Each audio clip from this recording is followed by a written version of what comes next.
Well, Andrew, good morning. Good morning. And welcome. We are here just as the gates have opened. Mm-hmm. You did your sound check early, and you played late last night Yeah. at Shuba's. Yeah. Not much sleep last night. How'd the show go? The Shuba show was great. You know, I haven't played there in 6 or 7 years or something. And Really? it was really nice to be in that room again. And you play there with the full band, right? Mm-hmm. Wow. So how is it, you've been playing so many large stages around the country since the album has come out, and, today you're playing here at Lollapalooza. Mm-hmm. How was it taking that show and putting it on a small stage like that? Did you have to adjust for the stage? Did you? Well, I couldn't use the spinning horn because someone would get decapitated. Like, it's just too small of a stage. Yeah. And it's really nice to be really close to your band and hear sometimes a little too much of them, but we keep our stage volume down. We literally can hear each other, and some of these huge stages, it's like we still try to get as close to each other as we can, but it's really important to playing a good show is to be close to each other.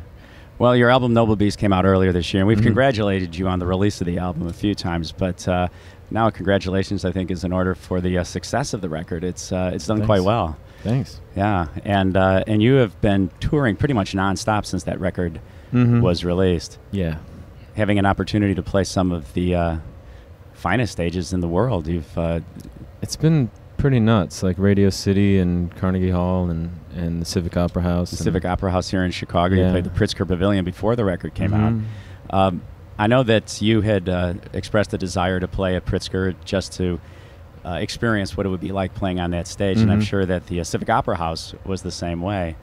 It was, yeah. That was important to me because I used to go there when I was in college, and I dated a girl that was in the chorus of the opera, so I would go to see lots of operas, and it was just such a cool room, From the stage, the acoustics, because I know many times in opera there's no amplification. Did you notice anything different from that stage that you haven't experienced anywhere else? It's what I notice is you are very far from the first row of the audience. Well, there's the pit, the orchestra pit. There's the orchestra pit, so there's like this great expanse in front of you, which just takes some getting used to, and it's a challenging room to try to really lift the audience, in such a place. It's more for like listening, but we did our best. Yeah, you did. You did break your violin. I did. Don't do that today. No. I figure it's going to happen every 2 or 3 years. Yeah. Maybe more often. Just it's connected to so many wires and it could happen any night, really. I think it was amazing that you were able to get it fixed in such a short amount of time. Who did that for you? How did that happen? The guy I've been going to for years. I mean, he's fixed my violin before when it was in much worse shape, and he's great. He's in Skokie, he turned it around I had it the next day at sound check, and the glue was almost dry. So that's incredible. Yeah. Now, like I was saying before, you've played all these great stages. Is there anywhere you haven't played that you would, you have a desire to play, a place you really would be fulfilling a dream at this point that hasn't already been fulfilled? Well, we're gonna play the Sydney Opera House in early next year. Yeah, and that's a pretty cool place. But I mean, honestly, my favorite shows are the kind of black box rock clubs that I spent years playing. Yeah, when you just sweat a lot, and it's just good for morale.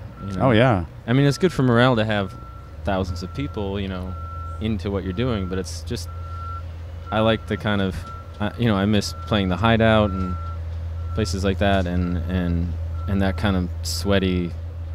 Well, it must be really good for morale to come to Chicago and play at, say, here today at Lollapalooza with a big crowd of your fans, of people who've known you for a long time.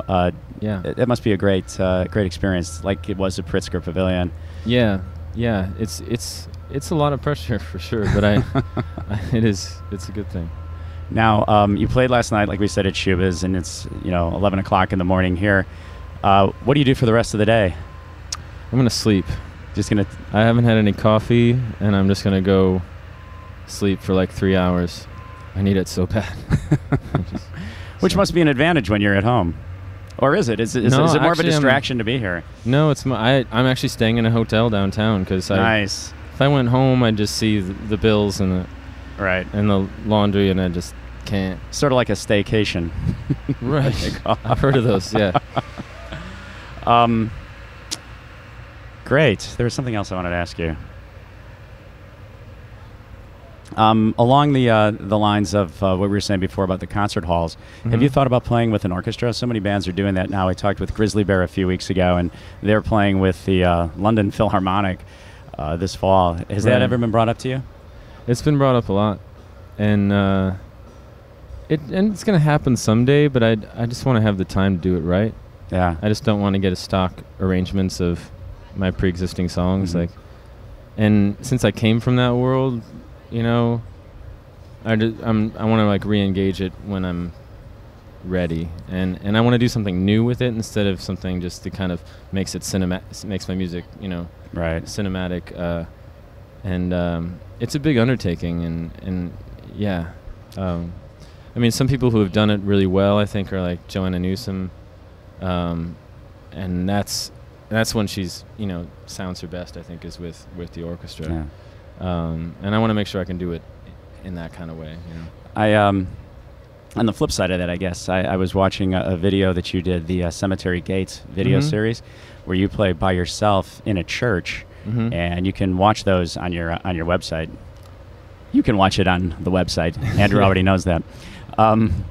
Where was that shot? That's a beautiful church and incredible acoustics. That was in a cemetery in Brooklyn.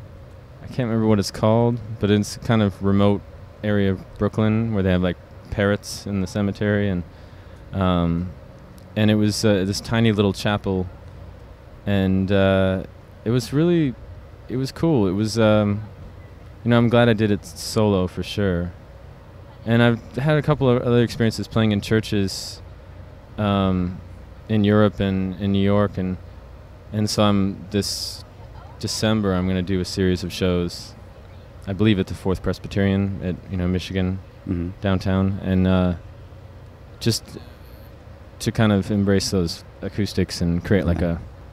Well, you certainly play many unique venues, here in Chicago, like we were saying before, Pritzker and Civic Opera House. You played at all the clubs. You played pretty much all the mid-size. You played up at the Hancock Building for us earlier this year, and today you'll be at Lollapalooza. But before we let you go and let you go home and take a nap, we have to clear up something. We've done this before at festivals where we clear up the pronunciation of certain songs. Now, we did it before with imitosis and imitosis. We cleared up that controversy. Now it's a non-animal and an animal, ano-animal. I've heard people pronounce it all different ways. A non-animal is what I say. A non-animal.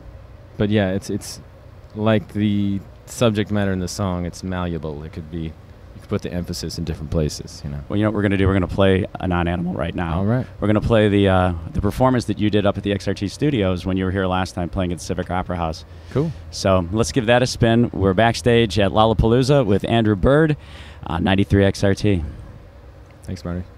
Thank you, Andrew.